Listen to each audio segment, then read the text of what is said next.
मूल बात ये तो उसमें क्या है कि जब ये स्ट्रक्चर फंक्शनल जहाँ तक उन्होंने की बात रखी कि फंक्शनलिज्म इवॉल्व हुआ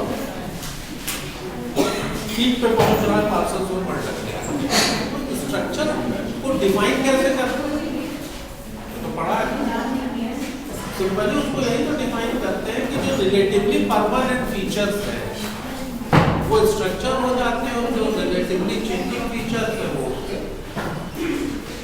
सिस्टम या फंक्शन के पार्ट हो जाते हैं। इसमें देखो रिलेटिवली शब्द इंपॉर्टेंट है।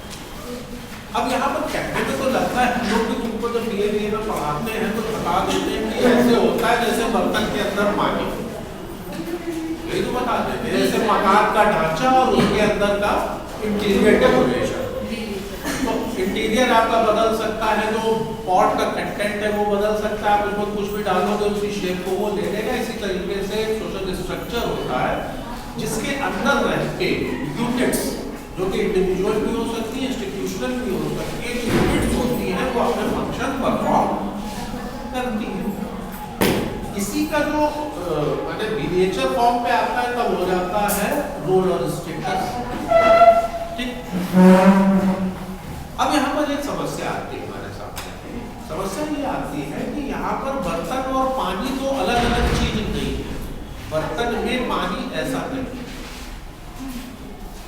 मतलब जो स्ट्रक्चर भी बनेगा वो बनेगा काहे से वो कोई ईश्वर प्रदत्त तो नहीं है कोई प्राकृतिक वस्तु तो नहीं है वो तो जो स्ट्रक्चर होगा वो भी अंततः अपने अंतिम बिंदु पे रिलेशनशिप से ही बनेगा मतलब डिफरेंट यूनिट्स के बीच के वही जो एकदम बेसिक तुमसे कहा जाता है इंडिविजुअल टू ग्रुप और इंस्टीट्यूशन टू इंस्टीट्यूशन जो रिलेशनशिप्स है बस खाली फर्क क्या है कि जो रिलेटिवली परमानेंट है वो स्ट्रक्चर का फॉर्म ले लेता है और जो उसमें रिलेटिवली जल्दी चीजें जो बदलती है या जिनको हम रिप्लेस कर सकते हैं जिनको बदलना हम अफोर्ड कर सकते हैं वो स्ट्रक्चर का पार्ट नहीं होती। लेकिन और करने की बात ये है कि दोनों की प्रकृति में कोई बाइनरी अपोजिशन नहीं है दोनों का जो रॉ मटेरियल है वो रिलेशनशिप से ही है। अब सवाल उठता है क्या रिलेशनशिप ऐसी चीजें हैं जो कि परमानेंट हो परमानेंट नहीं होगी पहली दूसरी चीज की जो अल्टीमेट एजेंसी है जिसको हम इंडिविजुअल कहते हैं उसका एग्जिस्टेंस वहां पर किस जगह पर होगा स्ट्रक्चर में वो कैसे ऑपरेट करेगा स्ट्रक्चर उसके ऊपर कैसे ऑपरेट करेगा तो अल्टीमेटली जो स्ट्रक्चर फॉर्म हो रहा है उसमें भी तो हमारा कंट्रीब्यूशन है जैसे हमारे रिलेशनशिप्स हैं जैसा उनका नेचर है जो उनकी प्रकृति है उसी के अकॉर्डिंग स्ट्रक्चर भी होगा तो ये कहना बड़ा मुश्किल है कि हम स्ट्रक्चर के अंदर काम करते हैं या हम स्ट्रक्चर को फॉर्म करते हैं और आसान करो तो जो एकदम ये तुमसे बताया जाता है व्यक्ति और समाज का संबंध उसी के लिए तरह के शब्द हो जाते हैं तो स्ट्रक्चर और एजेंसी के बीच में जो रिलेशनशिप है इंडिविजुअल और इंस्टीट्यूशंस का जो रिलेशनशिप है तो हम इस चीज जैसे कॉलेज है ये तो सबको पता है कि हम लोग उसको इंस्टीट्यूशन मानते हैं इंस्टीट्यूशन मानने का मतलब ये है कि इसका जो फिजिकल स्ट्रक्चर है वो कॉलेज सोशियोलॉजिकली स्पीकिंग नहीं है तो फिर स्ट्रक्चर इसका है क्या और अगर बिल्डिंग नहीं है तो फिजिकल स्ट्रक्चर नहीं है तो फिर इसका स्ट्रक्चर क्या है तो वो जो स्ट्रक्चर है वो टीचर टॉट मैनेजमेंट एडमिनिस्ट्रेशन इनका जो इंटर रिलेशनशिप है वो मिलकर इसका स्ट्रक्चर फॉर्म कर रहा है और उस रिलेशनशिप के जो नेटवर्क है उसमें इंडिविजुअल रोल प्ले कर रहा है और यूनिट्स रोल प्ले कर रहे हैं एग्जैक्टली ह्यूमन इंडिविजुअल पर कहो तो उसको कहते हैं कि यूनिट्स उसमें अपना रोल प्ले कर रही है तो जो यूनिट्स रोल प्ले कर रही है उससे ये भी तो तय होगा कि स्ट्रक्चर फॉर्म कैसे हुआ और जब हम इस बात पे आते हैं तो इसका मतलब होता है कि स्ट्रक्चर एकदम स्टैटिक है कि नहीं होगा कंसेप्चुअली हमने जहां से शुरू किया था वहां पे था कि स्ट्रक्चर एक स्टैटिक चीज है एक रिलेटिवली परमानेंट चीज है जिसके अंदर यूनिट्स अपने फंक्शंस को परफॉर्म करती हैं और रिलेशनशिप्स शेप लेते हैं लेकिन जब हम आगे बढ़ रहे हैं उसको ठीक से देख रहे हैं तो हम ये पा रहे हैं कि जो स्ट्रक्चर नाम की चीज है वो भी जो यूनिट्स जैसे प्ले कर रहे हैं उसके हिसाब। तो अब इसका मतलब ये हुआ कि वो एक तरफा रिश्ता नहीं, ये बर्तन और पानी की तरह नहीं। जो स्ट्रक्चर के अंदर चीजें हैं उसको कुछ भी कहो, वो जो चीजें हैं वही ये भी तय कर रही है कि स्ट्रक्चर कैसा होगा।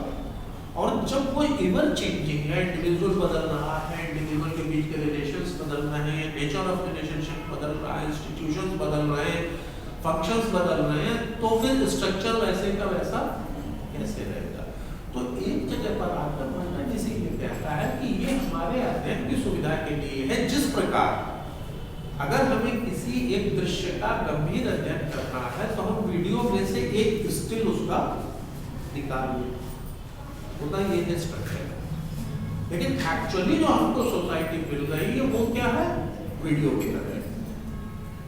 उसमें कम ज्यादा हो सकता है लेकिन वो इवन चेंजिंग फिनोमेना उसके साथ चल रहा है। माने स्ट्रक्चर कॉन्स्टेंटली शेप और फॉर्म ले रहा है। ऐसा नहीं है कि एक स्ट्रक्चर बना हुआ है और किसी एक लंबे समय के बाद हम उसको तोड़ के कोई दूसरा स्ट्रक्चर मकान की तरह बना देंगे, यहाँ पर ऐसा नहीं। स्ट्रक्चर कॉन्स्टेंटली शेप ले रहा है, डिशेप हो रहा है, बदल रहा है। तो अब ये जो अब देखो क्या हुआ, दोनों का फर्क समझ लो। एक शब्द में वहां पर हम एक जैसे किसी वस्तु की बात कर रहे हैं, अब हम क्या बात कर रहे हैं, एक प्रोसेस की बात कर रहे हैं। तो जो हम स्ट्रक्चर को वस्तु की तरह देखते थे, जब हम उसको प्रोसेस की तरह देखने लगते हैं तो ये पोस्ट स्ट्रक्चरल थ्योरी।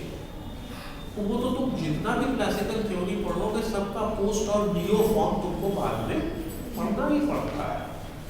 मार्क्सिज्म पढ़ोगे तो नियो मार्क्सिज्म पढ़ोगे, पार्सन्स की थ्योरी तो नियो पार्सोनियन सिस्टम, उसी का एक पार्ट कह सकते हो।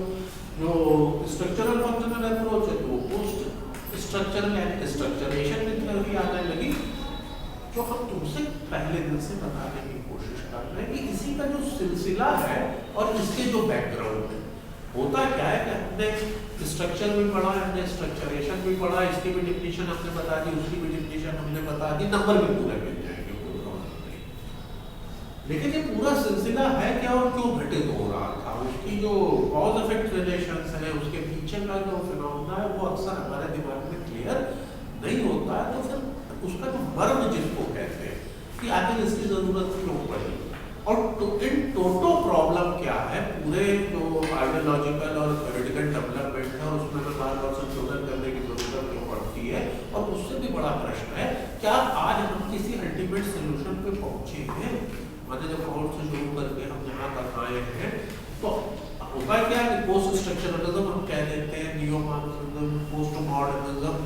तो इसका मतलब हम सिर्फ ये कहते हैं कि वहां से हमारा डिपार्चर है, वहां से डिपार्चर है, लेकिन अराइवल कहाँ है ये हमको अभी भी नहीं पता है। और यही सबसे इंटरेस्टिंग एस्पेक्ट है पिछले कुछ दशकों का समाजशास्त्र का। इसके पहले जो था वो निहायत बोरिंग किस्म का काम।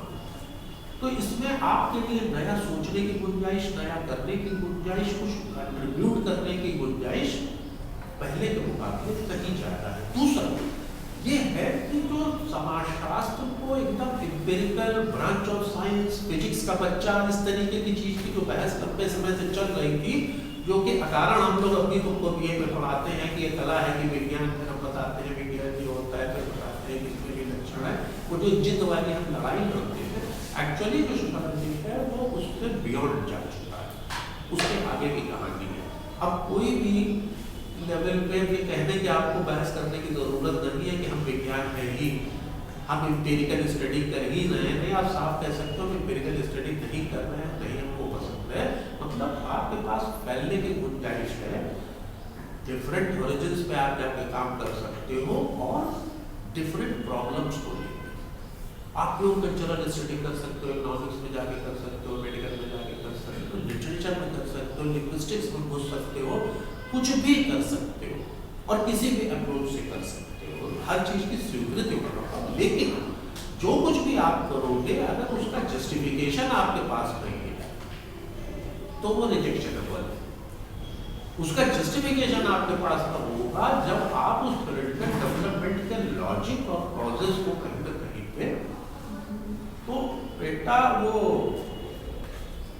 चाहे सबाल्टर्न अप्रोच या स्ट्रक्चरल फंक्शनलिज्म या जो कुछ पॉजिटिविज्म की बात कर रहा है, या जो हमने तुमसे कहा एम्पिरिसिज्म पढ़ लेना, साइंटिसिज्म पढ़ लेना, वो एक सिलसिला, कोई चीज एक दूसरे से अलग नहीं है। हमारी पढ़ाई के तरीके की गलती है कि हम उसको बांट के टुकड़े टुकड़े पे पढ़ते हैं, और इसके पीछे एक हिस्टोरिकल बैकग्राउंड चल रहा है। इसमें तो कोई भी चीज ऐसी नहीं है जो ऊपर से ऐसे उतर के आई हो वैदिक ज्ञान की तरह। ये एक इंटरप्ले है थिंकर्स का, फिलोसफर्स का, एक्मेडिशियंस का इंटरप्ले है, जो सिचुएशंस हमारे ऊपर इम्पोज्ड हुई, जो पॉलिटिकल, जो इकोनॉमिक कंडीशंस, उससे वो इंटेलेक्चुअली इंटरप्ले कर रहा है, उन प्रॉब्लम्स को ऑब्जर्व कर रहा है, उनके सोल्यूशन निकालने की कोशिश कर रहा है, और ये बताने की कोशिश कर रहा है कि इसके सोल्यूशंस कहाँ से निकलेंगे। हम लाख ये कहें कि इसका मतलब हमें क्या होना चाहिए से मतलब नहीं है, लेकिन बैकग्राउंड में कहीं ना कहीं वो क्या होना चाहिए और सोल्यूशंस को ढूंढना, वो सिलसिला वहां से है जहाँ पे जब ये बताया जा रहा था कि 10 कमांडमेंट्स क्या होंगे, वहां भी यही कोशिश थी, यहाँ भी यही कोशिश कि आप सारे सिस्टम को समझ के क्या करना चाहते हो, क्यों समझना चाहते हो। एक तो वो होती है कि कला के लिए कला, आर्ट फॉर द आर्ट से, कि स्वांतः सुख है जिसको कहते हैं, लेकिन इतना बड़ा सारा जो ये बल्क ऑफ लिटरेचर रचा जाता है और रिसर्च पेपर भी किए जाते हैं, थीसिस की जाती है, ये कोई स्वांतः सुखाय तो किया नहीं जाता। स्वांतः सुखाय करना हो जाओ कविता लिखो, वे मतलब दौड़े दौड़े फिर रहे हो, डेटा कलेक्ट कर रहे हो, फिर डांट दिखा रहे हो सुपरवाइजर की, तो ये सब या जो भी कर रहा है जहाँ भी जिस लेवल पे, तो वो जो सब कर रहा होता है उसके उद्देश्य कहीं ना कहीं होता है कि हम इस फिनोमेना को अच्छे से समझे, और इसको समझने से क्या होगा, हमारा कंट्रोल इवॉल्व होगा। जब हम कॉज इफेक्ट रिलेशन को समझ लेंगे तो हम इफेक्ट को कंट्रोल कर सकते हैं थ्रू कॉज। हम ये मान के चल रहे हैं अब भी कि ये चीजें तो टुकड़े टुकड़े पे पीजी से लेके और नेट तक पढ़ी है, लेकिन हमने आमतौर पर जो ऑब्जर्व किया है कि अच्छा खासा बच्चा इम्तिहान पास हो जाने के बाद भी, बहुत बार लेक्चरर हो जाने के बाद भी, उसका जो ब्रॉडर सिनेरियो है उसके दिमाग में क्लियर नहीं होता है। और क्लियर होने के लिए जरूरी है कि जो दूर दूर फैली चीजें हैं उनके जो इंटररिलेशन है वो आपको क्लियर होने चाहिए। यानी एक तरफ से हम चलते हुए वहां पे सबाल्टर्न तक पहुंचे, तो उसकी जरूरत क्या पड़ी, जैसे सबाल्टर्न है, मल्टीकल्चरलिज्म है, कोई फर्क नहीं। ये एक चीज है जो एक प्रोटेस्ट में चीजें निकल के आई। किसका प्रोटेस्ट? वही जो सिस्टम बिल्डर्स थे, जो मेटा नैरेटिव्स थे, जो स्ट्रक्चरल फंक्शनलिज्म था। तो अभी ये जो सारा कुछ है, इसके बैकग्राउंड में खास तौर से अगर आप एशिया में रहते हो, और उसमें भी खास तौर से अगर आप हिंदुस्तान में रहते हो, तो आपको जरूर जानना पड़ेगा कि कॉलोनाइजेशन का इम्पैक्ट क्या है। अगर आपको कॉलोनाइजेशन का प्रोसेस नहीं पता है तो विश्वास मानो जो इंडिजिनस कंट्रीब्यूशंस है पिछले 20-30 साल के, उसमें सबसे इम्पोर्टेंट माना जाता है पोस्ट कॉलोनियल स्टडीज जो है। बोलो तुम पोस्ट कॉलोनियल कैसे पढ़ोगे अगर तुमको कॉलोनाइजेशन का प्रोसेस ही सिर्फ नहीं पता। पोस्ट कॉलोनियल जो कंट्रीब्यूशंस है उनके जो इनर कंट्राडिक्शंस है वो तुमको कैसे समझ में आएंगे अगर तुमने कॉलोनाइजेशन का प्रोसेस नहीं जाना है। अगर तुम सोशियोलॉजी का यूरोसेंट्रिज्म और कॉलोनाइजेशन का इम्पैक्ट नहीं जानते हो तो तुमको पोस्ट कॉलोनियल थ्योरीज रट सकते हो, उसके जो डेवलपमेंट है और उसके जो ऑफशूट्स है वो तुमको नहीं समझ में आते। और इसके लिए निश्चित रूप से तुमको कुछ ना कुछ एक हल्का आभास, बहुत ज्ञान की जरूरत नहीं, लेकिन यूरोप में क्या करते ऐसा लगता है तुमको कि बच्चा क्लास में तो तमाम सारी चीजें पढ़ाई जाती है। जैसे हम जानते हैं, हम तुम लोगों से कहते रहते हैं कि वो इंडस्ट्रियल रिवोल्यूशन जैसा ठीक से पढ़ लो, नहीं पढ़ोगे, लेकिन हम जानते हैं कि नहीं पढ़ोगे तो नहीं समझोगे, क्योंकि उसके बिना तुम्हें समझ ही में नहीं आ सकता है कि कॉलोनाइजेशन हुआ क्या। अरे सोशियोलॉजी तुम पढ़ो ना, history of sociology in India क्या है, कहाँ से शुरू होता है, तो उसमें हम कभी तो ये नहीं तुमको बताते हैं कि वो मनुस्मृत में ऐसा लिखा था। सबसे पहले समय वर्ण व्यवस्था कितनी बड़ी चीज है, उसको मानो ना मानो आलोचना करो, लेकिन एक इजाद है। लेकिन हम वर्ण व्यवस्था ही नहीं शुरू करते। तो हम कहते बॉम्बे यूनिवर्सिटी में था, उसके बाद मद्रास में हो गया, फिर कलकत्ता में हो गया, फिर क्यों? अरे आप कॉलोनी थे, उन्होंने आया एक सब्जेक्ट इंट्रोड्यूस किया, एक पर्टिकुलर सिस्टम इंट्रोड्यूस किया, तो ये कैसे मान के चलोगे कि तुम उनका जो एकेडमिक ट्रेडिशन था उससे इधर तुम कुछ कर ले जाओगे? हमारे जो सिलेबस फॉर्म होते हैं वो अल्टीमेटली कैसे होते हैं? तो यूरोसेंट्रिज्म तो उसमें भी असर करेगा। भाई सबसे अच्छी यूनिवर्सिटी का सिलेबस हम चाहते हैं कि तुम पढ़ लो, तो कहाँ का देख रहे? हार्वर्ड देख रहे, कैम्ब्रिज देख रहे, यूरोप यूनिवर्सिटीज देख रहे, एक यूनिवर्सिटी देख रहे, वो जब क्या पढ़ाया जाता है तो उनको भी नहीं पढ़ना पड़ेगा। तो जो तमाम सारी छोटी छोटी चीजें तुमको हाई स्कूल में इसमें उसमें पढ़ाई गई थी, उनके समय ये है कि उसको इंटरलिंक और इंटरप्रिटेट करना। जैसे कल तुम सब कह रहे थे जेम्स वाट,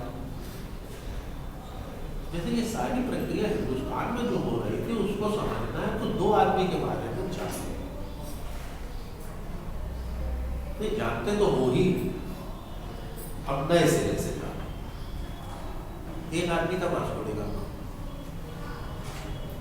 ये तो मालूम ही है। एक था डुप्ले, ये डुप्ले कौन था? एक फ्रेंच गवर्नर जनरल था जिसने एक्चुअली पौंडीचेरी और वहाँ सब पे फ्रेंच कॉलोनी स्टैब्लिश करने में बहुत रोल प्ले किया था। सब्सिडरी अलायंस का जो कॉन्सेप्ट है वो भी उसने इंट्रोड्यूस किया था इनिशियल स्टेज में। फिर क्या हुआ? और हम लोग तो अंग्रेज राज करते थे, फ्रेंच ने तो किया ना। हाँ सर सर डुप्ले जब था वो फिर फ्रेंच और इंग्लिश में जब वॉर हुई तो फिर तो अल्टीमेटली फ्रेंच आ गए इंग्लिश जी, तो यही थोड़ी हुई। वो कौन थे? वास्को डा गामा। फ्रेंच था कि इंग्लिश था?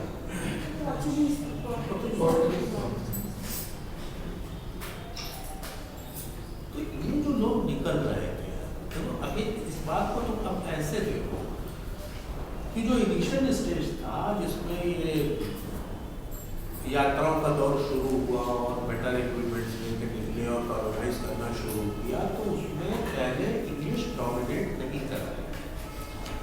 ये जो south American states, Latin America कहलाता है, वहाँ पे पुर्तगीज और स्पेनिश, आज भी वहाँ पे स्पेनिश सबसे ज़्यादा बोली जाती है, ब्राजील में पुर्तगीज बोली जाती है, वहाँ पे इंग्लिश नहीं बोलते। तो जो डिफरेंट कंट्रीज थे यूरोप में निकल के, और ये हमको इसलिए समझना है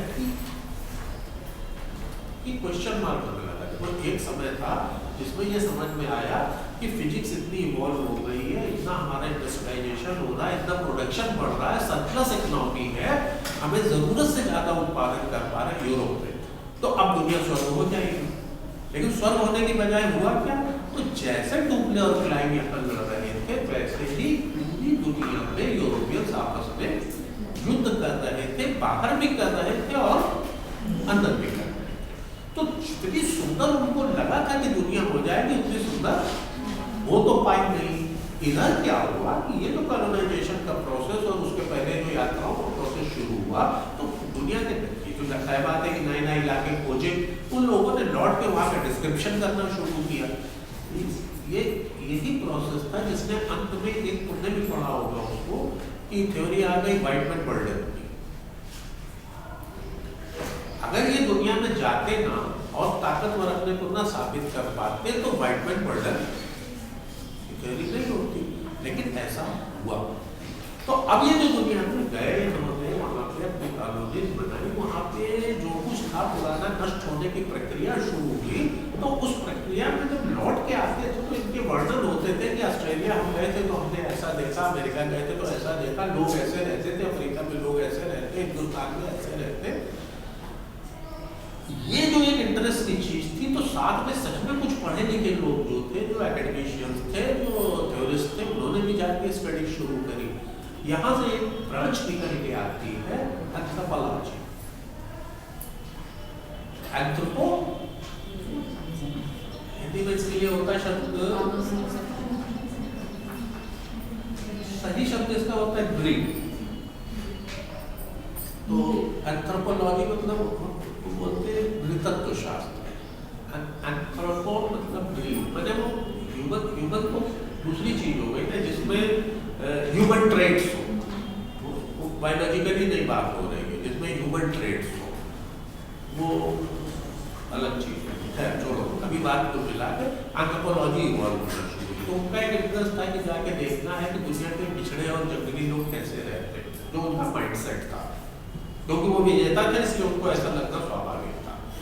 लेकिन जब दूसरे सीरियस जो स्कॉलर्स थे उन्होंने जाके देखना शुरू किया, तो उनमें से ऐसे लोग निकले जिन्होंने ये माना कि जिस तरीके से हम ये कहते हैं कि लोग इलॉजिकल है, इरैशनल है, अर्ध सभ्य है, अर्ध पशु है, ऐसा नहीं है। ये लोग जो तमाम सारे कार्य व्यापार इनके हैं, जो इनके ट्रेडिशंस हैं, जो इनका कल्चर है, उसमें भी एक लॉजिक है, एक रैशनैलिटी है, उसमें एक कॉज इफेक्ट रिलेशंस है।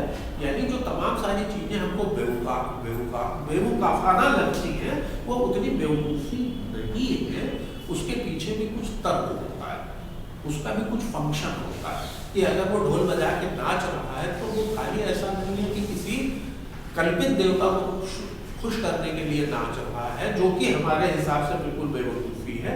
इसके अलावा भी जिसको तुम लोग फंक्शनलिज्म जब पढ़ते हो मैनिफेस्टो लेटेंट फंक्शंस, तो वो जो उन्होंने उसके लेटेंट फंक्शंस थे जब उनको एनालाइज करना शुरू किया, ठीक है, मैनानोवस्की वगैरह एक लंबी सीरीज है, मैंने तो बड़े नाम है, मैंने जहाँ कहीं भी कॉलोनाइजेशन या इस तरह की बात हो रही थी वहाँ पे इस तरीके की स्टडीज हो रही थी, और उसमें से जो समझदार लोग थे उन्होंने जब ये बताना शुरू किया, तो यहाँ से एक इवॉल्व होना शुरू करता है डिसिप्लिन का, जो एंथ्रोपोलॉजी, और उसके अंदर फंक्शनलिज्म,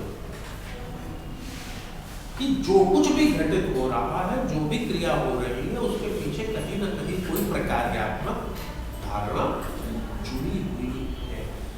अब ये कहते जोड़ते हुए चलो ना कि अगर कॉलोनाइजेशन ना होता, अगर इंडस्ट्रियलाइजेशन ना होता, तो ये सारी बात भी उठने का मतलब कोई न रह जाता। और इधर ये जो तबका था जिसका मानना था कि जो गोरे हैं, जो यूरोपियंस हैं, वही दुनिया का उद्धार करने के लिए ईश्वर द्वारा निर्धारित किए गए हैं, वहां से निकल रही व्हाइट मैन बटन। और अगर इसको तुम्हें आसानी से समझना है सदा के लिए, तो तुम ये समझ लो कि जब यूरोप ने डोमिनेट करना शुरू किया, तो तुम अक्सर पढ़ते होगे कि जो हम लोग थॉट की बात करते हैं तो वो लौट के ग्रीको रोमन थॉट पे जाते हैं। उसमें भी तुम गौर करना कि जो सबसे महत्वपूर्ण उनके फिक्र है वो ग्रीक है, रोमन नहीं। हम उसको कहते हैं मिला के ग्रीको रोमन। जिस रोमन एम्पायर की हम बात करते हैं और जिस हम ग्रीक सिविलाइजेशन की बात करते हैं, तो ग्रीस के बाद कालक्रम में रोम का नंबर आता है, माने ग्रीस का नष्ट होना और रोम का इवॉल्व होना।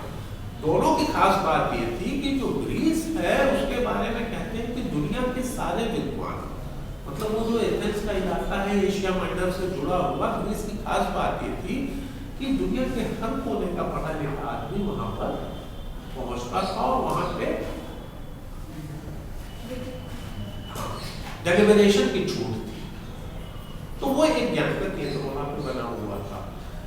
इसके बाद जब ये तुम्हारा क्रिश्चियन थियोलॉजी को रिजेक्ट करते हुए रेनेसां में जब नए किस्म के थॉट की जरूरत पड़ी, तो ये हमेशा मानो तो कोई चीज ऊपर से नहीं टपकती है, तो उसकी तलाश जब उस समय के अध्ययनकर्ताओं ने करनी शुरू की, तो वो लौट के वापस ग्रीक थॉट तक गए, और पर्टिकुलरली ग्रीक थॉट का वो हिस्सा जो कि अपने कलेवर में कहीं ना कहीं सेकुलराइज्ड था, पर्टिकुलरली जो प्लेटो बात कर रहा था, वो धार्मिक चिंतन नहीं था, वो बेसिकली पॉलिटिकल या सोशियो पॉलिटिकल तुम कह सकते हो।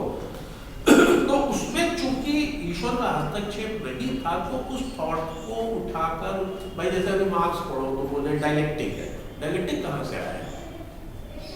हम लोग जब पढ़ते पढ़ाते हैं तो आमतौर पर डायलेक्टिक की बात करके बात खत्म कर देते हैं, लेकिन वो डायलेक्टिक कहाँ से आया? वो एक फिलोसॉफिकल ट्रेडिशन है यूरोप का, जो ग्रीस से आ रहा है, वहाँ पे डायलेक्टिक की बात हो रही, तो वहीं पे नहीं हो रही। तुम्हारे यहाँ भी तो होती है, जब तुम बात करते हो द्वैत की, अद्वैत की, तो अद्वैत का मतलब ही होता है कि डायलेक्टिकली जब दो चीजें होंगी, अब उसको तुम माया और प्रकृति पुरुष कह लो, जब बुद्धिज्म में जाओ तो वहाँ कुछ हो जाता है, जैसे में सांख्य में जाओगे तो प्रकृति पुरुष हो जाता है। तो डायलेक्टिक की बात तो फिलोसॉफिकल ट्रेडिशन में बहुत समय से हो रही थी, यूरोप ने उसको अडॉप्ट किया जाता ग्रीस से। अब देखो खास बात जो आमतौर पे नहीं बन ध्यान देते हैं लोग, तो जो रेनेसां के बाद जो कुछ भी फॉर्म हो रहा था, जो शेप ले रहा था सोसाइटी, एकेडमिक्स वगैरह, उसमें ग्रीक दर्शन का प्रभाव था। ये जो डेमोक्रेसी वगैरह की बात कर रहे थे उसके लिए तो उधर ही देखते थे। वो जो ग्रीक नगर राज्य थे वहाँ पे एक सॉर्ट ऑफ डेमोक्रेसी थी, इस तरह से नहीं थी जैसी अभी, लेकिन था तो ना कुछ। तो उस डेमोक्रेसी से प्रेरणा लेना और डेमोक्रेसी को इवॉल्व करना और कोशिश करना कि डेमोक्रेसी हो तो एक अच्छा समाज स्थापित होगा, उनके दार्शनिक प्रत्यय जो थे उनको अडॉप्ट करना और उनके सहारे एक सेक्युलर थॉट को खड़ा करना एक तरफ ही चल रहा था। उधर क्या था कि ग्रीस का जब पतन हुआ उसके थोड़े दिन बाद जो रोम का साम्राज्य स्थापित होता है, कॉन्स्टेंटाइन सीजन ये वो तो मान सकते, या ऐसे समझ लो कि तुम दो व्यक्ति अपने सामने कर लो कि एक था सुकरात और एक था सिकंदर। तो जो रोम था उसको आप मैंने उसके कार्य व्यापार को समझने के लिए आप सिकंदर को अपने सामने रखा। तो आपने जैसे भी कहा कि दुनिया भर में जो थिंकर्स थे, फिलोसफर्स थे, वो डेलिब्रेशन के लिए ग्रीस की ओर जाते थे। और रोम के लिए कहावत ये है कि दुनिया की सारी सड़कें रोम की ओर जाती है। सारी सड़कें रोम की ओर जाने का दो तात्पर्य है कि एक तो सारी दुनिया का व्यापार रोम से होता है, पैसा आता है, पैसा जाता है, और दूसरा ऐसा कि उन्हीं सड़कों से होगा रोम की फौजें जाती है। रोम की जो ताकत थी उससे एशिया और यूरोप उनका निर्दंड रास्ता दूर दूर तक उनकी कॉलोनीज थी, सेटलमेंट्स थे, इतना ताकतवर रोम था। तब वो बात लगे। लेकिन क्या होता है कि जब रेनेसां का मतलब हिंदी में क्या है, पुनर्जागरण। जब फिर से कोई कौम, कोई कम्युनिटी जाग रही होती है, उस कलेक्टिविटी का कोई भी लेवल हो, तो उसको एक इंस्पायरेशन चाहिए। फिर से जाग रहे हैं मतलब पहले भी कभी जागे हुए थे तो हम कैसे थे, आप फूल लेके चलोगे ना, कैसे थे। तो एक तो था कि ग्रीस था, एक आइडिया कि लोकतंत्र होना चाहिए, फिलोसफिकल डेवलपमेंट होना चाहिए, सेकुलर फिलोसफी है, उसके सहारे हमको आगे चीज़ों को इन्वॉल्व करना है। और दूसरा आइडियल क्या था, ये तो आइडियल था जो समाज सुधारक थे, क्रांतिकारी थे, एडमिनिशियन थे, फिलोसफर्स थे। लेकिन इससे भी इतर कुछ चीज़ें होती, कुछ एजेंसीज होती है जो सोसाइटी को रन करती है, जो हार्डकोर पॉलिटिशियंस थे, जो जर्नल्स थे, जो फौजी थे, जो एडमिनिस्ट्रेशन चलाने वाले थे। तो एक आइडियल उसमें रोम बन रहा था, मतलब इतनी बड़ी ताकत होनी चाहिए कि पूरी दुनिया की सड़कें इधर ही आए, इधर ही से जाएं, और जहाँ की फौजों के नाम से। तो दो पैरेलल चीजें यूरोप में, यूरोप पर्टिकुलर कंट्री की बात नहीं कर रहे, वो पैरेलल आज भी देखो तो जो एक तुम हमेशा देखोगे कि एक सुपर पावर, मतलब कोल्ड वार क्या था, कोल्ड वार यही तो था कि रोम कौन बने, रूस रोम बने या यूएस रोम बने। आज भी जो लड़ाई है वो यही है कि चाइना रोम बन जाए या कि यूएस रोम बना जाए। कभी कभी हम लोगों को भी गुस्सा आया कि कहते थे हम सुपर पावर बनेंगे, थोड़ी दूर का मामला है, उसका है, लेकिन उससे कोई क्वालिटेटिव चेंज तो नहीं आना है ना, ये रोम बने या वो रोम बने। उसके पहले क्या था, उसके पहले ब्रिटेन रोम था। तब क्या था, तो फ्रांस को लग रहा था हम रोम बनेंगे, जर्मनी को लग रहा था हम बनेंगे, ब्रिटिशर्स ने कहा नहीं हम बनेगा वो बन गए, तो उन्होंने एक ऐसा राज्य बनाया जो पूरी दुनिया को उसका सूर्य। तो ये जो एक प्रोसेस चल रहा था ग्रीस और रोम में, इसका निश्चित रूप से थियोराइजेशन पे और जो थर्ड प्रोसेस था उस पर भी असर पड़ रहा था।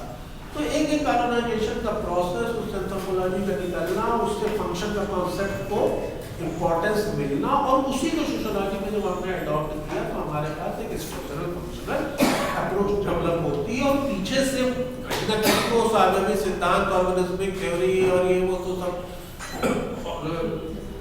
डार्विन का असर चला ही आ रहा था। तो अब देखो हुआ क्या कि सोचा तो ये था कि अब हर चीज का इलाज हमारे पास आ गया है, हम रोम भी बन सकते हैं, हम ग्रीस भी बन सकते हैं, इतने सारी हमारे पास टेक्नोलॉजी है, फिजिक्स का इतना डेवलपमेंट हो गया, गुरुत्वाकर्षण का भी हमें पता लग गया, भाप का इंजन भी बन गया, अब सारी दुनिया बदल जाएगी, ढेर सारा प्रोडक्शन होगा, किसी के पास कोई कमी नहीं रहेगी, एफ्लुएंट सोसाइटी स्टेबलिश हो जाएगी। मिला क्या आपको, मिला आपको ये कि यूरोप में इंटरनल कंट्राडिक्शंस हुए, युद्ध हुए, क्रांतियां हुई, अपहेलमेंट्स हुए, लोग मारे गए, राजा मारे गए, प्रजा भी मारी गई, बड़ी तादाद में लोग। इधर क्या था कि जो उस पूरे दौर में उधर वो चल रहा था, इसके पहले प्रोटेस्टेंट और कैथोलिक का झगड़ा जिसमें लाखों लोग मारे गए, शहर के शहर नष्ट हुए। तो जैसा लग रहा था कि सब कुछ सुंदर हो जाएगा, सब सॉल्व हो जाएगा, वैसा हो नहीं पाया। तो निश्चित रूप से इनके पीछे जो आइडियोलॉजीज काम कर रही थी और जिसके सहारे आगे बढ़ रहे थे, उस पर भी क्वेश्चन मार्क लगना ही था। तो फिलोसॉफिकल लेवल पे क्वेश्चन मार्क लगने लगे, कॉन्स्टेंटली लगते रहे हैं। और दूसरी तरफ प्रैक्टिकल लेवल पे बहुत से लोग ये कोशिश करते रहे कि ये जिस तरीके की दुनिया बन रही है, जैसे अब तुमसे हमने पूछा कोलंबस क्या है, ऐसे बताओ वर्धा क्या है, तुमने कहा यूटोपिया। तो यूटोपिया कोई किताब ही नहीं है। और जो गांधी कर रहे थे वही गांधी जैसे, उनका उदाहरण हम लोग को पता है इसलिए हम बात कर रहे हैं। टॉलस्टॉय भी रशिया में यही करने की कोशिश कर रहे थे। गांधी ने जाके अगर नेपाल में कुछ कर लिया तो ऐसा नहीं था कि सिर्फ वो गांधी जी का इनिशिएटिव था। ऐसे दुनिया में दर्जनों प्रयोग हो रहे थे जिसमें कोशिश की जा रही थी कि हम एक ऐसी कम्युनिटी बनाकर रखें जो कि ये जो सो कॉल्ड मॉडर्निटी है इससे पृथक हो। वर्धा में इसी बात की तो कोशिश थी ना, जो आश्रम बना। साबरमती में भी वही कोशिश की उन्होंने, नेपाल में वही कोशिश की। तो पूरी दुनिया में इस तरह की कोशिशें हो रही थी कि ऐसी कम्युनिटी आज भी है। यूएस वगैरह में भी कुछ लोग जो डिफरेंट लाइफ जीते हैं, वो कह रहे हैं कि हमको जो तमाम मॉडर्निटीज है हमको नहीं चाहिए, क्योंकि इसकी कीमत हमको ज़्यादा चुकानी पड़ती है और इससे जो वास्तविक सुख है हमको वो नहीं प्राप्त होता है। तो इस तरीके के स्वप्न लोग ये चिंतन और प्रयोग इस पूरे दौर में जो मॉडर्निटी का और इंडस्ट्रियलाइजेशन के प्रसरण का जो युग था और जो कॉलोनाइजेशन हो रहा था, ये जो युग था, उसमें इस किस्म के प्रयोग लगातार हो रहे थे और इस किस्म की बातें हो रही थी। लेकिन हुआ क्या अंत में, जो कि तुमसे हमने पहले भी कहा था कि जब फिजिक्स में क्वांटम फिजिक्स आती है और ये जो साइंटिसिज्म था और जो मॉडर्निटी थी, मॉडर्निटी में जिसमें सबसे बेहतर बात है कि इसमें इंडिविजुअल गायब होता है। कहते तो हैं जो उसका लिबरल अप्रोच है उसमें कहते हैं कि इंडिविजुअल बहुत इंपॉर्टेंट, लेकिन वास्तविकता ये है कि जो पूरा थॉट प्रोसेस था, इस प्रोसेस में तुम कभी पढ़ते हो तो अपनी थ्योरी उसमें भी गौर करो तो तुमको इंडिविजुअल का जिक्र नहीं मिलेगा। जहाँ पे अप्लाइड सोशियोलॉजी में तुम पढ़ोगे, बोले अपराध कैसे खत्म हो सकता है, वो बताएगा जेल ऐसी होनी चाहिए, न्यायालय ऐसा होना चाहिए, पुलिसिंग ऐसी होनी चाहिए। इंडिविजुअल का नहीं आएगा कि बच्चों को बचपन से क्या सिखाया जाना चाहिए, सामाजिक तनाव कैसे दूर होगा, तो फिर उसमें भी वो वही बात करेगा। इंस्टीट्यूशंस के सहारे दुनिया को, उनका ये मानना है कि अगर इंस्टीट्यूशन प्रॉपरली काम करने लगेंगे तो इंडिविजुअल तो उसके अंदर है ही, वो तो उसी तरीके से ऑपरेट करेगा।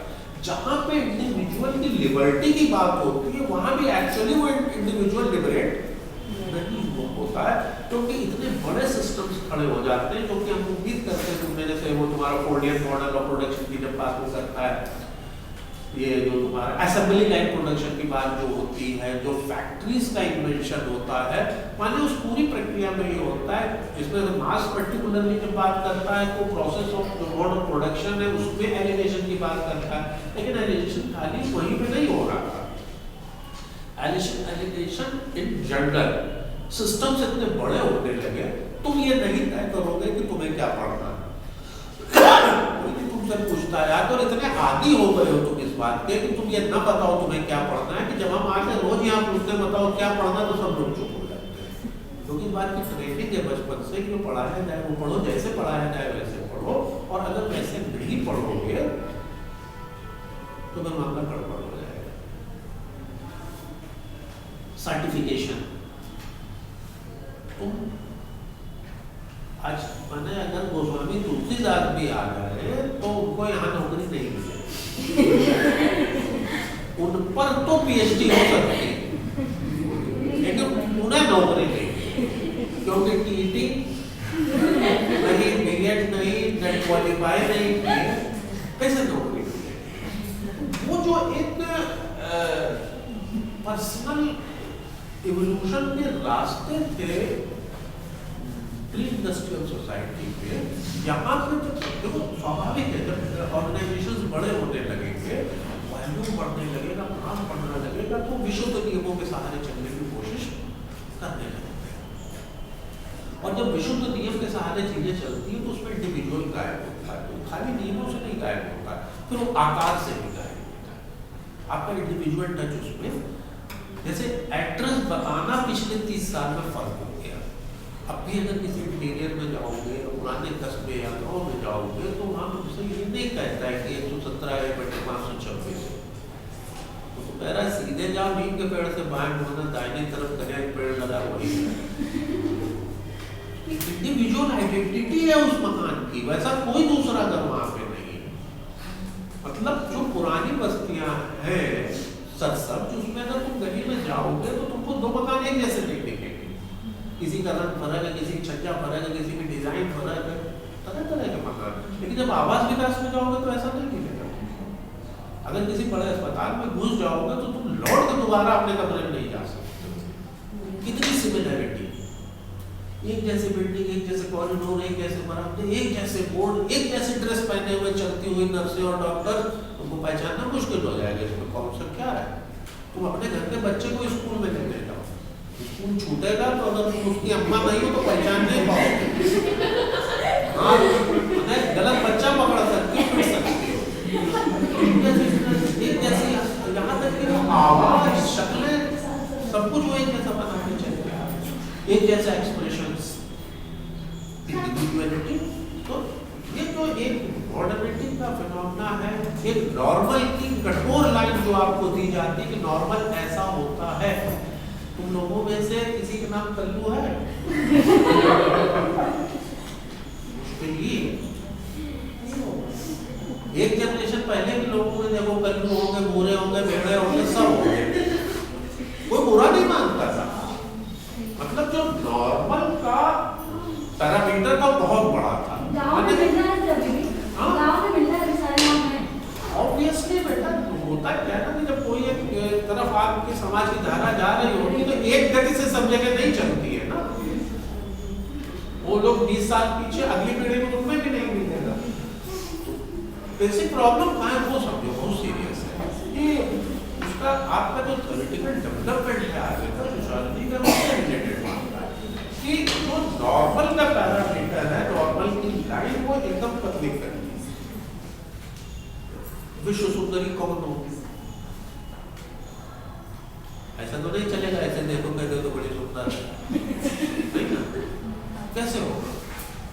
माने अगर 5 फुट 10 इंच के नीचे की है तो सुंदर नहीं हो सकती, कहीं तो बचती है बात। माने 5-10 के जितने नीचे की जितनी लड़कियां वो सब बदसूरत है। तो दुनिया की 99% औरतें सुंदर की कैटेगरी से बाहर हो गई।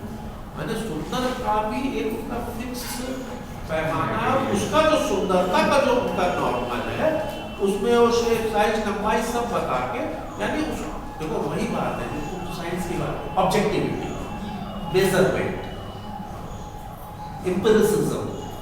तो वो खाली सोशियोलॉजी में नहीं चलता, वो सब जगह चलता है।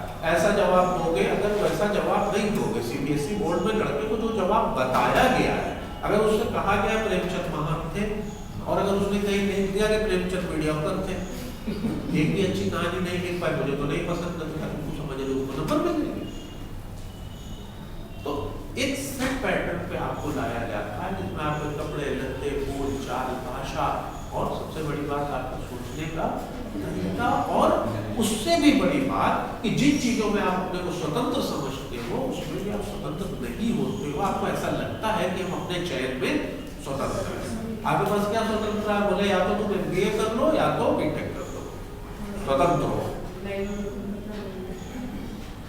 2 ऑप्शन के साथ आप स्वतंत्र हो, और आप प्रसन्न हो कि हम स्वतंत्र हैं। नौकरी तो करनी है, अपना स्वतंत्र बैठना है, वैसे उठना है। माने एक खाली सुबह सब फैशन की बात कर रहे हैं। एक नॉर्मल लाइफ क्या है? बोले नौकरी करनी है, उसके बाद क्या करना है, बच्चों की परवरिश करनी है, नौकरी में आपको प्रमोशन लेने हैं, ठीक से काम करना है। मेहनत बहुत बड़ा गुण है, पता नहीं है कि उनकी जो इंडस्ट्रियल एरा है उसमें हमको हार्डकोर वर्कर्स चाहिए।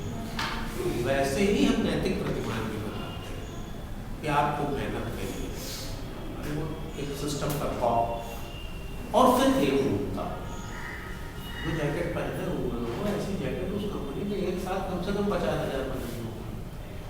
जब दर्जी कपड़ा सिल रहा था तो 2 शर्ट एक जैसी नहीं सिल पाता था, तुम्हारी ही 2 सिल के देता तो 2 तरह की फिटिंग होती है। अब वो जो निकल रही है, बोले मारुति ने कार बेची से ले जो 10 लाख बेच चुका, तो 10 लाख गाड़ियों में कोई फर्क ही नहीं है। 10 लाख आदमी बिल्कुल एक जैसी गाड़ी लेकर चल रहा है, अगर बगल खड़ी कर देता गलत विचार करने लगता। जब वो बैलगाड़ी बना रहा था, जब वो घड़ा बना रहा था कुमार, तो 2 एक जैसे नहीं बना, बहुत बड़ा फर्क। और आप विवश हो कि आप वही देखो जो सीधे फिल्म दिखाया, 2 रामलीला एक जैसी नहीं होती, खूब देखो। मैंने एक ही जो कहानी है वो 500 साल से वहां प्ले की जा रही है, लेकिन कोई 2 रामलीला एक जैसी नहीं होती। दोनों का जो लक्ष्मण परशुराम संवाद होगा वो अलग अलग तरह का होगा, इवॉल्व हो रही है चीज। लेकिन जैसे आप प्रिंट पे आते हो और जब किताब पढ़ते हो, आप फूको को आप पढ़ते हो और ये पढ़ते हैं, तो रामलीला की तरह उसमें वेरिएशन नहीं, इवॉल्व होने की गुंजाइश नहीं। और वो वेरिएशन कैसे होता है? वो वेरिएशन में इंडिविजुअल का कंट्रीब्यूशन होता है। तुलसीदास जो रामायण लिखने की लिखे चले गए, अब उसमें हर रामलीला का कलाकार जब उसको प्ले करता है तो वो अपने इन्वायरमेंट के हिसाब से उसको एक तरीके से रीस्ट्रक्चर करता है, रिकंस्ट्रक्ट करता है। तो वो चीज जैसे जैसे आप मैकेनिकल होते जाते हो वैसे वैसे खत्म हो जाती है, आपको नहीं पता लगता है, पर आप एक बड़े भारी यंत्र के हिस्से की तरह काम करने लगते हो, जिसमें आप यहाँ काम करो या नौकरी करने आप न्यूयॉर्क चले जाओ या किसी भी यूनिवर्सिटी में ज्वाइन कर लो, अंततः जो आपकी स्थिति होती है वो ढेर सारी बड़ी सी सड़क की बड़ी सी बिल्डिंग में आपके पास कितना ही बड़ा गेट है, जिसमें आपके होने या न होने से उस सिस्टम के ऊपर कोई फर्क पड़ने वाला नहीं है।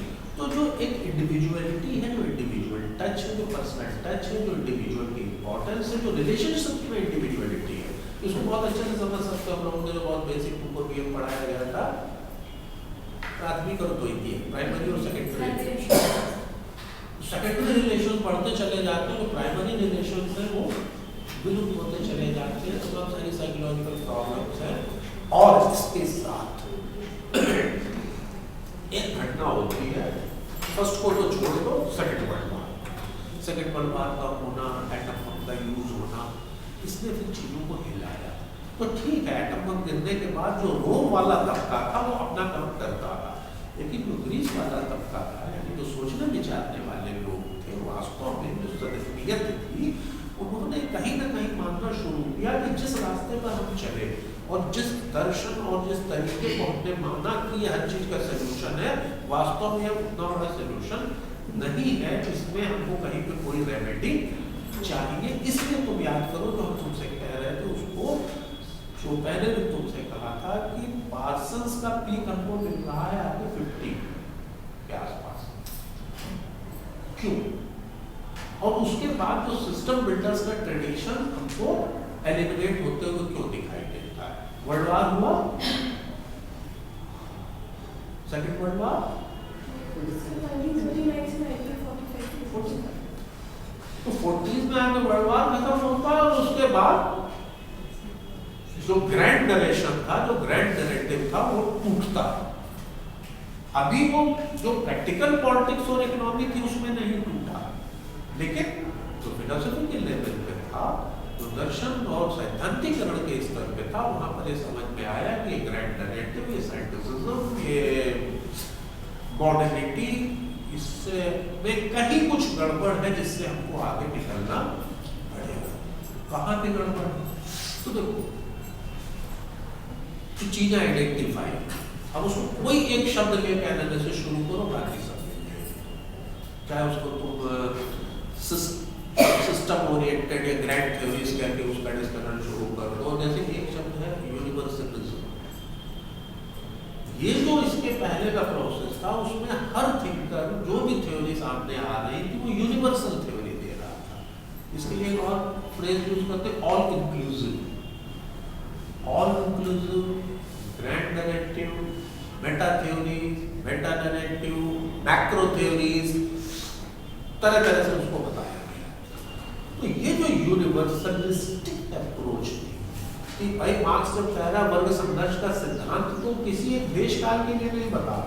मार्क्स की पूरी आलोचना इसी पर निर्भर। अगर मार्क्स ये कहता है कि जर्मनी में ऐसा हो रहा है, तो फिर उसमें क्रिटिसिज्म में कोई इशू नहीं बनता, क्योंकि जर्मनी में वैसा हो रहा था। वेबर जो बता रहे हैं वो भी कह रहे हैं कि हमने यूनिवर्सल थ्योरी बताई है, जो पैरेटो बता रहा है वो भी कह रहा है हमने यूनिवर्सल थ्योरी बताई, जो फ्रेम ऑफ रेफरेंस बार्जन बना रहे हैं वो भी। तो ये यूनिवर्सलाइजेशन जब काम करता है कहीं पे नहीं दिखाओ, कंट्राडिक्शन बढ़ते थे, तो इसका ये एक यूरोप में होता है कि वो लोग रिवर्स में जाते हैं। वो लोग सोरोकिन वाला बोलो ना क्या है, चेंज करते हैं,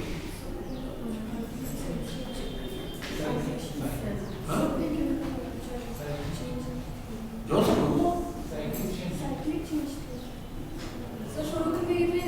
जो आदर्शात्मक और ये सब एकदम टेक्निकली साइंस नहीं है। अगर लौट कर फिर उधर ही आता है, कहाँ से कहाँ?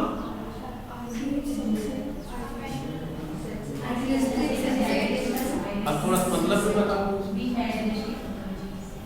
जैसे एक में होता है कि मतलब अभी पूरा कॉन्सेप्ट नहीं आ रहा है, जैसे एक में हम केवल भगवान और धर्म को मानते हैं, दूसरा केवल विज्ञान को जो बीच की स्थिति होती है जिसको हम दोनों मानते हैं, आदर्शात्मक जिसको बोला जाता है। आदर्शात्मक क्या है, एक बैलेंस हमको बीच में मिलेगा और उसके अलावा हमारा फ्लक्चुएशन होता रहेगा सेंसेट और एडिशनल के बीच में। सेंसेट मतलब सेंसस, सभ्यता, एम्पिरिसिज्म भी कहीं ना कहीं है, मतलब जो आप रिसेप्टर्स पर भरोसा कर सकते हैं, एडिशनल होता है आइडियाज पर। तो अब इसके बीच में ऐसे ऐसे पेंडुलम फ्लक्चुएशन, मतलब पूरा साइकिल नहीं ऐसे होगा। तो और जो अपने चक्रीय सिद्धांत भी है वो भी तमो में इस चीज को मान रहे हैं। तो खास बात ये समझो कि अगर सोलो के या दूसरे बहुत से लोग इस किस्म की थ्योरी दे रहे हैं, तो इसमें तो ये समझो कि उनका थॉट प्रोसेस भी ऐसा ही, मतलब एक गति की ओर जाएगा फिर दूसरी गति की ओर जाएगा। जो उनका संवाद का तरीका है तो मतलब एकदम भौतिकतावाद या फिर एकदम उसका प्रतिरोध, एकदम संरचना की ओर बढ़ो नहीं तो फिर एकदम इंडिविजुअल की ओर बढ़ जाओ। ये उनका है तरीका, उसमें माने इंक्लूसिवनेस हमको नहीं मिलती है। तो कुल मिला के हुआ ये कि दुनिया में जो भी सोचने समझने वाले लोग थे उन्होंने इसका अपने अपने तरीके से प्रतिरोध शुरू किया, जिसमें एक कॉमन फैक्टर था रिजेक्शन। रिजेक्ट करके क्या लाएंगे ये तो आज भी तय नहीं है, लेकिन रिजेक्शन उसमें कॉमन था। अब वो रिजेक्शन भी तरह तरह का था, बहुत एक्यूट से लेकर बहुत माइल्ड तक। तो जो माइल्ड रिजेक्शन था उससे हमको नियो थ्योरीज मिलती है, और जो एक्यूट रिजेक्शन था उससे हमको जो हार्डकोर पोस्ट मॉडर्निस्ट थ्योरीज मिलती है। कि जब हम कहते हैं कि नहीं मार्क्सिज्म ठीक है, इसको थोड़ा संशोधित कर दो, नियो मार्क्सिज्म आ जाएगा। और जो सबसे जबरदस्त थे उन्होंने मतलब ये जो राइट और लेफ्ट के झगड़े से आगे बढ़ते हुए, मार्क्सिज्म और स्ट्रक्चरल फंक्शनलिज्म से आगे बढ़ते हुए, उसकी जड़ से कि ये पूरा जो इंडस्ट्रियल रिवोल्यूशन के बाद का जो थॉट प्रोसेस है, इसी में कहीं तो कोई प्रॉब्लम है। तो थ्योरेटिकल लेवल पे कुछ चल रहा था, प्रैक्टिकल लेवल पे भी चीजें चल रही थी। अब ये जब इतने बैकग्राउंड के साथ अब उसमें क्या आ गया कि बोले जब यूनिवर्सलिज्म नहीं होगा तो कैसे होगा। तो देखो एक इसमें अब इसको मनोविज्ञान भी कह सकते हो कि आपने ये कहा कि तुम जो हमसे कह रहे हो आप कि जो आपने यूनिवर्सलिज्म के नाम पर बताया ये गलत है, तो अगर हमने मान ले ये गलत है तो क्या होगा। तो इसके बाद दो रास्ते हैं। एक तो फिर तुम हमको बताओगे कि यूनिवर्सल क्या है, लेकिन मेरे पास ताकत है तो ये तो सुनने को नहीं तैयार होंगे कि मेरा यूनिवर्सल गलत है, तो तुम हमको सिखाओगे कि यूनिवर्सल क्या है। तो इसका एक आसान तरीका है कि हमने कहा कुछ नहीं होता यूनिवर्सल, माने मेरा तो गलत है तेरा भी गलत है, तो क्या है मल्टीकल्चरल। तब वो तो तुम सुनते हो ना, बोले सत्य है ही नहीं, बोले ऑब्जेक्टिविटी तो नहीं है, सत्य ही नहीं है, आभास है। माने जब मेरा सच नहीं है ऑब्जेक्टिविटी कुछ होती नहीं है, सिर्फ सब्जेक्टिव है। मेरा सच है और तुम्हारा सच है, मेरा सच गलत हो गया ऐसा नहीं है, मेरा सच मेरा है, तुम्हारा सच तुम्हारा, इतने समझौता कर लो। तो दूसरे लोगों को कहीं ना कहीं तो मॉडर्निज्म की एक धारा यहाँ पर चलती है। तो टोटल रिजेक्शन, बीच में सर्वाइवल, आइडियोलॉजिकल और करेक्शन। करेक्शन में तो तुमने अभी पूछा स्ट्रक्चरेशन, नियो-पार्सनियन थ्योरी, नियो-मार्क्सिज्म, नियो-स्ट्रक्चरल फंक्शनलिज्म, ये सब जो चले, लेकिन ये कोई बहुत दूर तक जा नहीं पाया, कोई गुंजाइश भी नहीं थी, और उसमें कोई बहुत बड़े थ्योरेटिकल पेज भी नहीं है। अगर आपको तो उसका क्लासिकल फॉर्म पता है तो उसमें क्या करेक्शन हुआ, अगर आपको अच्छे से पता है कि मार्क्सिज्म क्या है तो नियो में कुछ नहीं है, खाली वो जो रप्चर है, उस रप्चर में वो डिफरेंट डायमेंशंस को इंक्लूड कर लेते हैं। मार्क्स जहाँ पे बात करता है वो खाली इकोनॉमिक रप्चर की बात करता है, और उन्होंने कह दिया कि भाई इसमें कल्चरल सोशल रप्चर भी शामिल कर लिया जाए, तभी उसमें भी प्रैक्टिकल प्रॉब्लम थी मार्क्सिज्म में, जो उसकी मतलब पॉलिटिकली बहुत पॉपुलर आइडियोलॉजी रही है, आज भी है, लेकिन थ्योरेटिकली वो साउंड नहीं। अब पोस्टमॉडर्निज्म का दौर शुरू हो जाता है। अब उसके डिटेल अभी छोड़ दो, अब बताओ वहां से ही निकल के सवाल करता है कि जब उसमें डिफेंसिव मोड पैदा होता है, ये होता है कि यूनिवर्सलिस्टिक, यूरोसेंट्रिक, इथनोसेंट्रिक, पावर डोमिनेटेड जो आइडियोलॉजीज हैं ये काम नहीं करेंगी, तो सच को कैसे जाना। तो ये प्रश्न शुरू होता है इतिहास से, कि इतिहास जो लिखा गया वो किसने लिखा और कैसा लिखा और किसका लिखा। तो आता है ना कि विजेताओं का इतिहास होता है, तो विजेताओं का इतिहास हो सकता है, लेकिन विजेताओं का सच तो नहीं हो सकता। तो सच जानना है तो हम कैसे जानें। तो बोले ये जो पोस्ट कॉलोनियल थ्योरीज है उसमें भी बेसिक यही चीज है। एक तरीके से कह सकते हो कि इसको तुम सबाल्टर्न कहते हो, उसका एक शाखा है पोस्ट कॉलोनियल थ्योरीज कि जो व्हाइट मैन बर्डन के हिसाब से दुनिया में इतिहास लिखा गया और थ्योराइजेशन किया गया, क्या वही सच हमारा भी है।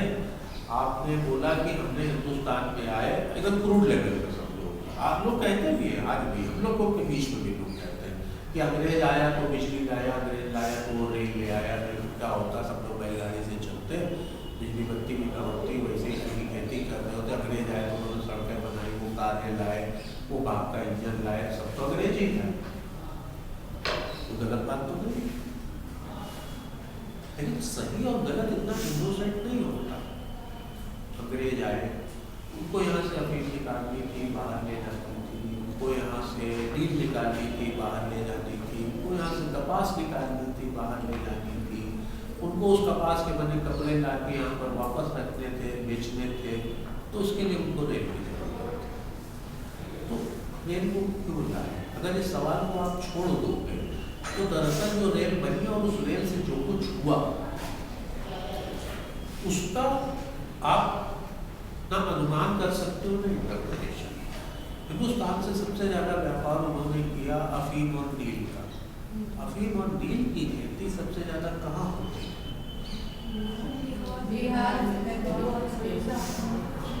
पूर्वी उत्तर प्रदेश, बिहार, बंगाल के हिस्से, वो बड़ा बंगाल का सूबा होता था। बंगाल में इसलिए होती थी कि सबसे पहले अंग्रेजों ने जलायुधन किया था ईस्ट इंडिया कंपनी। अब तुम बताओ कि आज हिंदुस्तान में सबसे पिछड़े इलाके कौन से? अंग्रेजों के जाते थे 70-80 साल बाद जब हम पूछते हैं कि सबसे पिछड़े इलाके कौन थे, वो वही इलाके हैं जहाँ पे जीन और अफीम की खेती हो रही थी। ये जादू कैसे हुआ? और अगर हम रेल क्यों चली, हिंदुस्तान का सबसे अच्छा रेल नेटवर्क कहाँ है? इसी इलाके में। हावड़ा दिल्ली रूट से बेहतर कहीं पे और नहीं है रेल का नेटवर्क, और कहीं क्यों नहीं बन गया? तो रेलवे का नेटवर्क सबसे बेहतर जीटी रोड वहीं पे इतनी अच्छी बनी, और उसके बाद भी आज तक नहीं उभर पाए। 70 साल बाद वो इलाके अपनी गरीबी से, ऐसा क्या? और ये वो इलाके थे जहाँ दुनिया के सबसे सबसे समृद्ध राज्यों का उपस्थिति थी।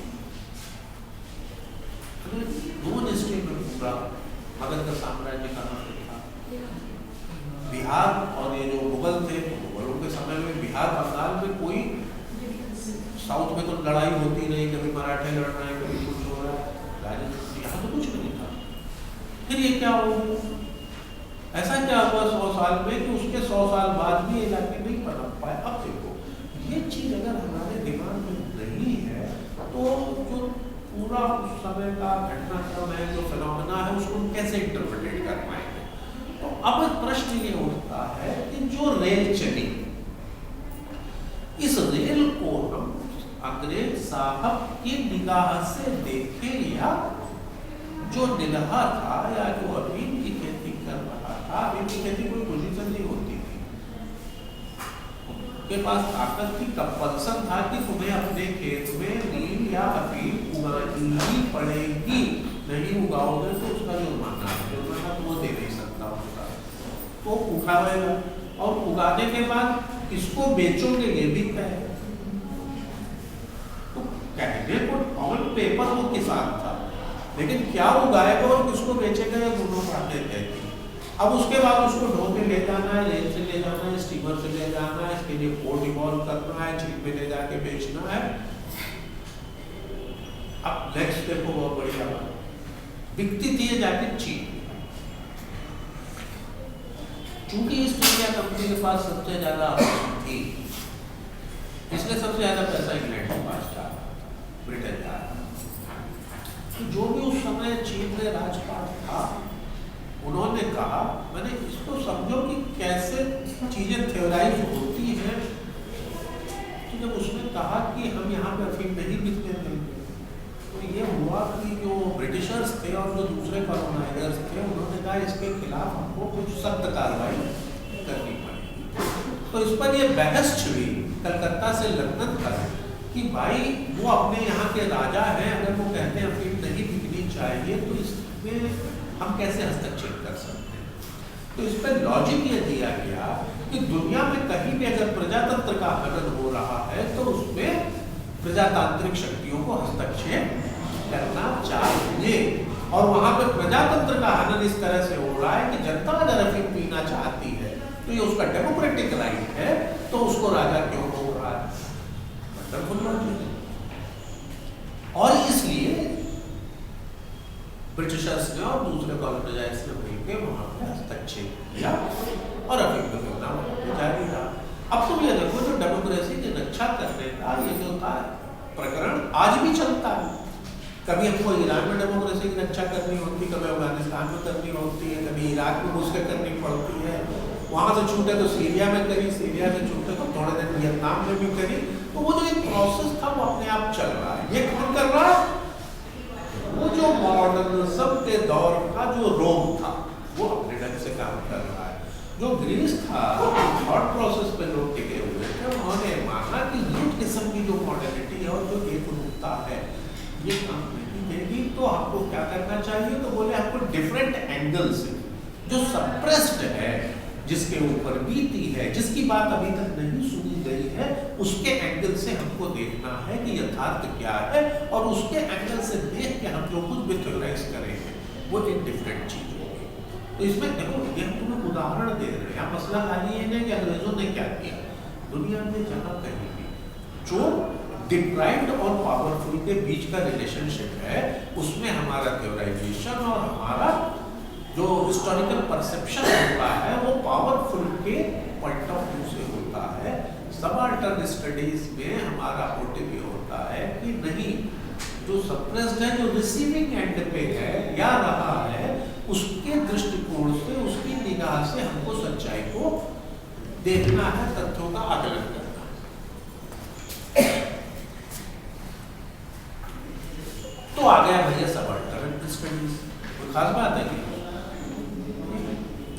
अब उसके अंदर जो तुम लोग बहुत सारी स्टडीज की बात करते हो तो बहुत सिंपल है, तो है ही नहीं कि आप उस तबके का अध्ययन करने जब निकलते हो जिसकी सुनवाई आज तक नहीं हुई, पहली चीज, और उस अप्रोच से अध्ययन करते हो कि उसकी बात भी निकल के आए, माने उसका आप अध्ययन भी करो, उसकी अप्रोच, उसका सच कैसा है, उसका परसेप्शन कैसा है। तो जो मल्टीकल्चरलिज्म था उसी से निकल के ये आया, उसी से हमारे लिए जो बहुत महत्वपूर्ण है जो पोस्ट कॉलोनियल थ्योरी कहलाती है। अब पोस्ट कॉलोनियल थ्योरी के अंदर फिर कंट्राडिक्शंस है, अब एकदम से नहीं समझ में आएंगे, ये तो उसको छोड़ दो, अब वापस चलो कहीं पे जहाँ से तुमको समझ में आए, वो जगह ढूंढ के बताओ।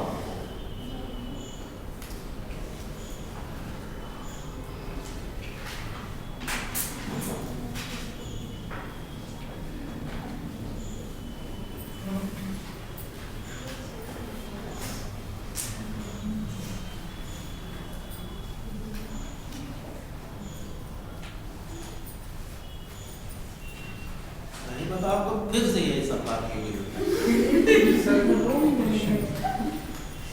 सर जो ये हम पढ़ रहे हैं पोस्ट मॉडर्निस्ट अप्रोच, अगर उसको अभी अपने पीएचडी रिसर्च में करना चाहें तो उसकी सब पॉसिबिलिटी तो सर बहुत मुश्किल हो जाती है। मुश्किल है।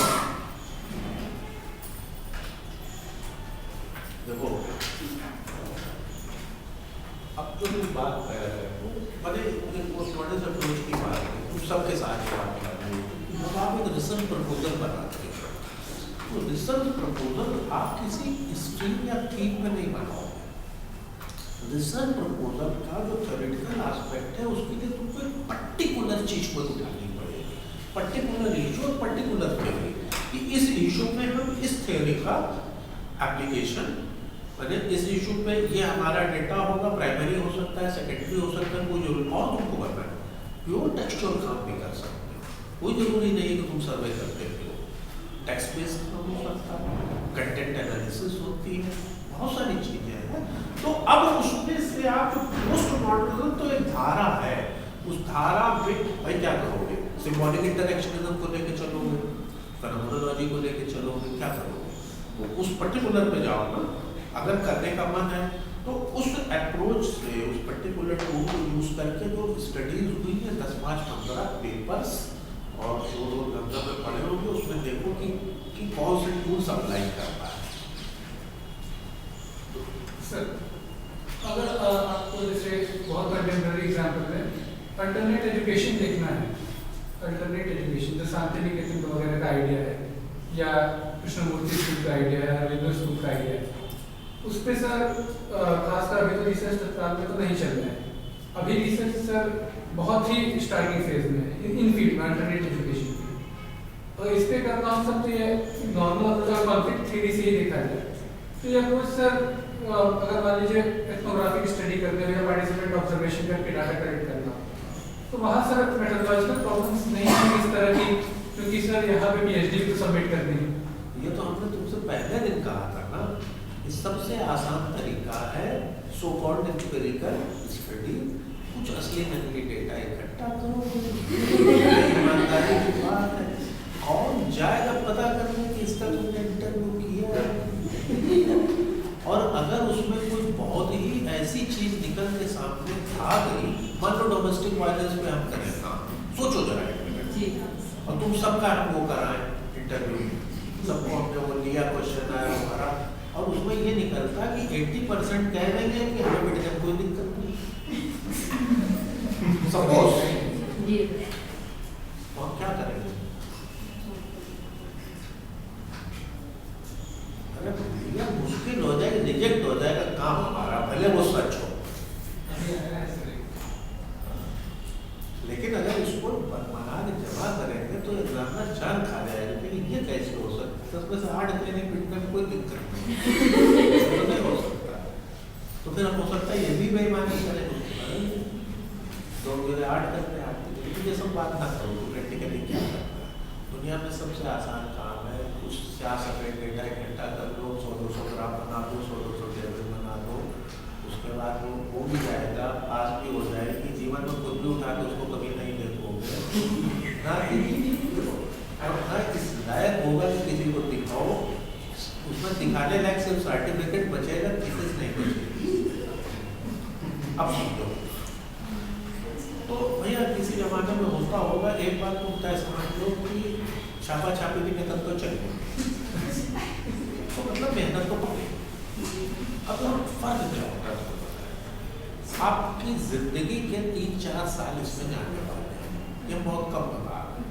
मैंने जिस दिन इंटरेस्ट दिए थे अगर उस दिन से जोड़ो तो 6 महीने का तो कोर्स बन रही है, 6 महीने तो निकल ही चुके होंगे, 1 साल तो यही होगा, 4-6 महीने से 900 अप्रूव होने में लगेंगे।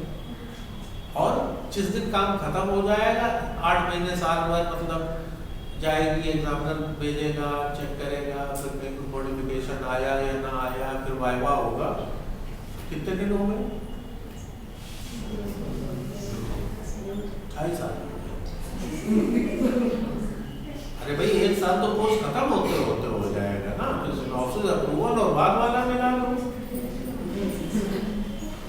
2.5 साल ये गए और बीच में जब काम करोगे कुछ उसमें भी तो समय चाहिए ना। मान लो 2.5 साल वो करोगे, बात ये है कि 5 साल जिंदगी के अगर आप किसी काम में इन्वेस्ट करते हो और एक वर्थ काम करते हो तो प्रश्न ये नहीं है कि कोई क्या कहेगा, प्रश्न ये है कि तुमने अपनी जिंदगी के 5 साल की कोई कीमत लगाई कि नहीं। टाइम उतना ही लगेगा बहुत अच्छा काम करने और बहुत खराब काम करने में। ऐसा नहीं कि बहुत अच्छा करोगे तो 20 साल लगेंगे, वही 4 से 5 साल में निहायत पूरा भी तैयार कर सकते हो और निहायत अच्छा काम भी कर सकते हो। ये तुम्हें तय करना। सर एक क्वेश्चन है मेरे पास। सर हमसे 2-3 लोग सीनियर टीचर हैं जो पीएचडी कर चुकी हैं यहाँ सेंट्रल यूनिवर्सिटी से, तो हमने उनसे राय लिया कि मतलब क्या करें, जो प्रोफेसर लोग आते हैं जो हम उनको बहुत मोटिवेट करते हैं ऐसा करिए और अच्छा होगा, तो उन्होंने सर हमसे मतलब बहुत बढ़िया बात बताई, पता नहीं अच्छी हो या नहीं। उन्होंने कहा कि बेटा इतना ही मतलब है कि इसके साथ साथ तुम दूसरी चीज़ें भी मतलब दूसरे भी जो पेपर आ रहे हैं उनको करो, क्योंकि वो पीएचडी कर चुकी सर सेंट्रल यूनिवर्सिटी से और अंत में प्राइमरी में पढ़ा रही हैं, 5 में। तो सब हम लोग मतलब समझ नहीं पा रहे हैं कि 3-4 साल इधर लगाए। नहीं, हम दूसरी बात देखो क्या कह रहे हैं, इससे तो फिर ये तय करना चाहिए कि हम पीएचडी करेंगे कि नहीं। जी वही जी। हम तो कह रहे हैं यदि करो तो 5 साल तो लगेंगे, उतने कागज को काले करने ही पड़ेंगे। एज भी तो फिर बढ़ेगी। अच्छा चलो ठीक है, तो क्या मतलब गलती काम करो तो एज नहीं बढ़ेगी? तो कुछ नहीं, एज भी बढ़ेगी, टाइम भी लगेगा, पैसा भी लगेगा, मेहनत भी लगेगी। हाँ एक फर्क होता है कि मेहनत सवाई जितनी आप कर रहे हो उसको सवाया कर दो, थोड़ी सिंसियरिटी बढ़ा लो तो काम अच्छा हो जाएगा, नहीं तो काम खराब हो जाएगा। इससे ज्यादा फर्क नहीं पड़ता है। टाइम उतना ही कराओगे, लोग उतना ही पढ़ाओगे, प्रिंट कराओगे सुपरवाइजर चक्कर उतने ही सर ऐसा नहीं तो सब करके जॉब मिल ही जाए, सब निश्चित नहीं, कोई जरूरी नहीं है, कोई जरूरी नहीं है, लेकिन खराब काम करके मिल जाएगा ये भी तो जरूरी नहीं है ना। वो तो सब इक्वल पॉइंट्स है। इन सब के बाद हम कह रहे हैं कि अगर 5 साल इन्वेस्ट करते तो जिंदगी में किसी को दिखाने लायक ना हो। अरे अब भी छोड़ो, जब तुमने बुढ़ापे नाती पोते हो तो उनको तो कम से कम दिखा सको कि हमने इतनी मेहनत से काम किया। तो गए आगे दादी बड़ी मेहनत करते व्यवहारिक बात पे आ जाए, जैसे कि हमने कल हम अव्यवहारिक बात बता रहे हैं। सर मान लीजिए कि सर नहीं जॉब हम कह रहे अच्छा काम करो तो कहते अव्यवहारिक। व्यवहारिक मतलब अच्छा तो बताओ खराब वाला व्यवहार बताओ।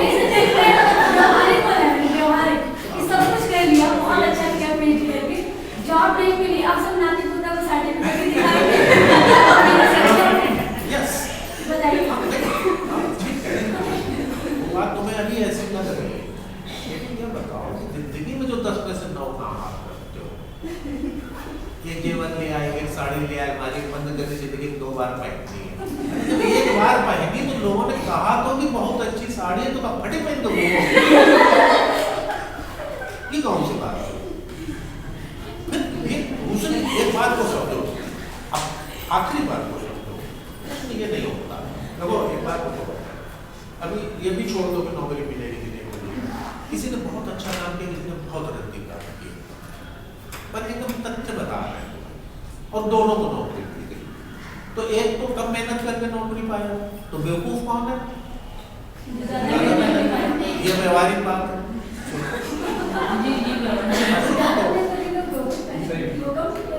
हाँ वही बात है, ये तो छोड़ो, उसके आगे के जो प्रमोशन होंगे हो सकता है जो कम मेहनत करता है और ज्यादा पाता है, ऐसा बाद का टाइम होगा, तो पढ़ने लिखने में लगे लोग, तो हो सकता है तुम मुझसे सेटिंग वेटिंग मत कर पाओगे, तो कोई ये भी सत्य है। लेकिन देखो ये वैसी ही बात है कि हम कसरत क्यों करें अगर दूसरे तवज्जो को नहीं मानते तो। देखो कसरत खाली युद्ध करने के लिए नहीं होती, कहीं खड़े होकर अलग दिखाई देते, ठीक से अपना काम करो, कहीं खड़े हो गए अलग दिखाई दोगे। क्लास में खड़े होकर कोई कला काम नहीं करती, जिंदगी में जो आपने पढ़ा होता है, जो समझा होता है, वही वहाँ पे काम आता है। जब स्टेज पर खड़े होकर बोलना पड़ता है तो वहाँ पे कुछ काम नहीं करता है कि आप कितने बड़े प्रोफेसर हो गए, कितने चोरी से आपने प्रमोशन ले लिया, आपकी थीसिस में क्या है। तो ये एक माइंडसेट की बात होती है, आदत बनाने की बात होती है कि आप अपने को एक श्रेष्ठ व्यक्ति बनाना चाहते हो, लदड़ बनाए रखना चाहते हो। अब इसमें व्यवहारिकता ये कितना मुश्किल है। एक बार जीवन में जब आप काम कर लेते हो रिसर्च का, वो आपका पीछा रिटायरमेंट तक नहीं छोड़ेगा। किसी इंटरव्यू में जाओगे, डिस्कशन काहे पे होगा, क्या काम है,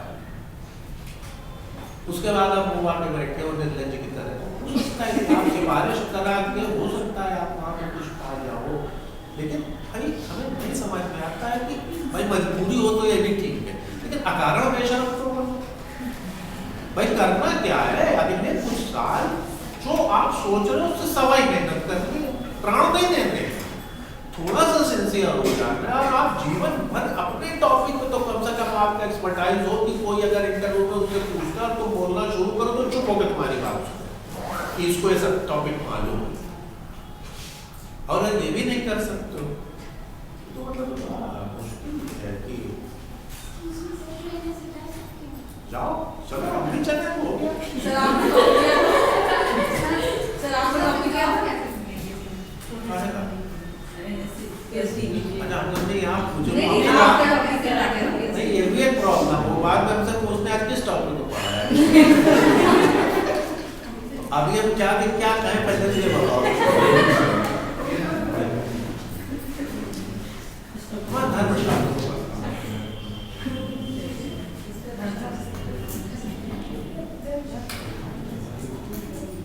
अच्छा देखो कल तो हम लोगों की होगी मेथोडोलॉजी की क्लास, इसके आगे लोग हमारे साथ क्या करेंगे, लेकिन इन केस अगर आगे होता है तो क्या करना है, हमको एक एजेंडा बता दोगे, क्या पढ़ना है। कल तो मेथड होगा,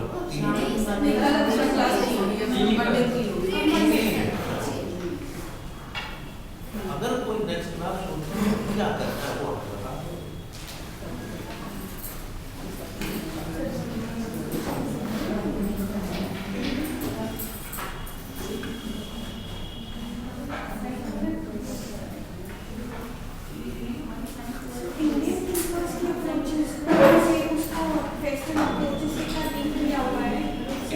थिंकर्स में देखो जो बिना छुए बचा है वो सिर्फ टेक्सचुअल अप्रोच बची,